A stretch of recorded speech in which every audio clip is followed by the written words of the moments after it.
Welcome back to Live from Colts Camp with the Herald Bulletin. I'm sports editor George Bremer, and it's day 6 here at Anderson University.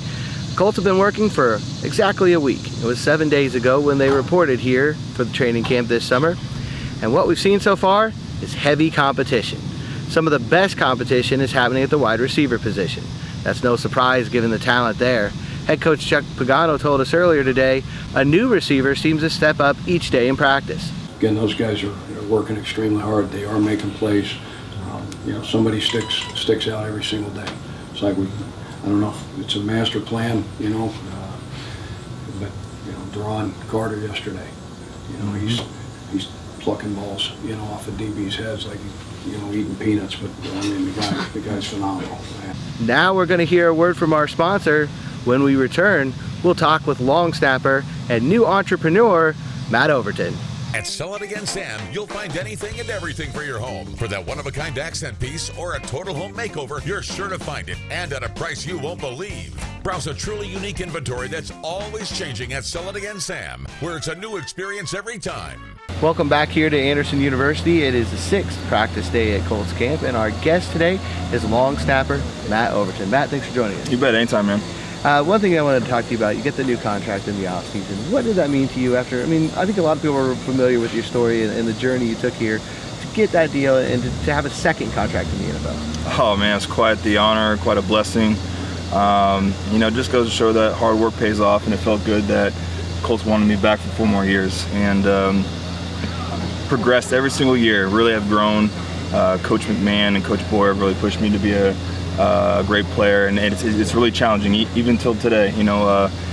We hold ourselves to a high standard with McAfee and Vinatieri, and Vinatieri leads the pack. And just watching how he works every single day. And the season that we had last year, them making All-Pro and Pro Bowl honors. That was tremendous to be a part of that and to watch that and see our hard work really pan out and help this team win.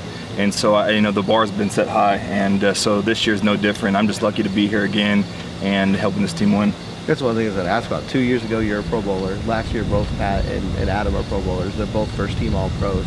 How do you top that season, I guess? What needs to happen to come out and have another year like that? Well, the ultimate goal is to be sitting in Santa Clara, Super Bowl 50 with that Lombardi trophy in our hands for sure. But at the end of the day, for special teams, we want to be number 1. We made huge strides last year, and we finished, within the top 5 in several different categories.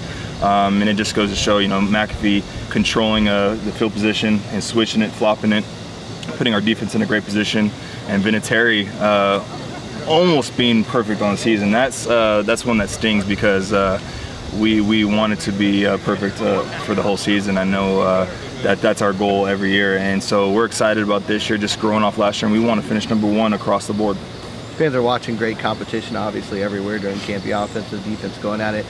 How important, though, are special teams, not just for the rest of this week and going in, but into the preseason? Because it seems like that's where a lot of these guys will have a chance to make this roster. Oh, absolutely. Special teams is very, very critical, and that bottom portion of the roster, those guys understand that their chances of making the team are going to be through special teams, and so it never changes. Every year is the same deal, and we're expecting, and we need guys to step up and fill major roles in that position.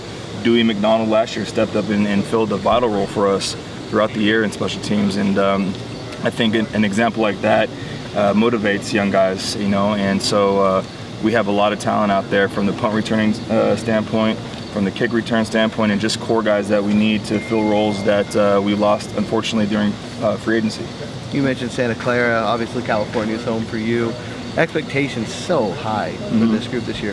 What's it going to take to get to that game, that last game of the year in February? Oh man, we can't even think about that really. That's our goal. That's every other 31 teams across the league's goal, but we have to take it one game at a time. We have to, hopefully get through camp productively, healthy, and get ready for Buffalo. It's game by game, week by week, and we can't add any pressure that's to our team. We have to control what we can control, and we know our goals, and we know what teams are on our way, and every team's on our way that we face this year. So we just have to take it one step at a time. On a personal note, I know Indy's coming to second home for you, but you've got the Blockhouse Indy opening up this year, the kind of high-end tailgate facility. What's that meant to you to be able to open that facility? Oh, it's been awesome, man. It really has been a dream come true. I've always wanted to start my own business, and to be a part of the downtown Indianapolis area that's expanding, especially on the south side. I've seen the growth through the Mass Ave area, the Fountain Square area, and really where the Blockhouse is kind of untouched territory, I guess you can say. And you know, spent some time talking with developers and real estate and commercial guys that understand that growth is potentially going to roll that way. And to be a part of that is pretty cool, and I love the city, and just to call myself, I guess you could say, an entrepreneur and invest into the city is pretty awesome, and also provide a premier exclusive experience for these fans. All right, thanks a lot for your time. Good luck this year. Anytime, man. I'd like to thank Matt again for joining us, and thank you for watching the show. You can follow us on Twitter at GM Bremer. You can follow us on Instagram at the Herald Bulletin, and of course, you can get coverage all day, up to date, right here at heraldbulletin.com.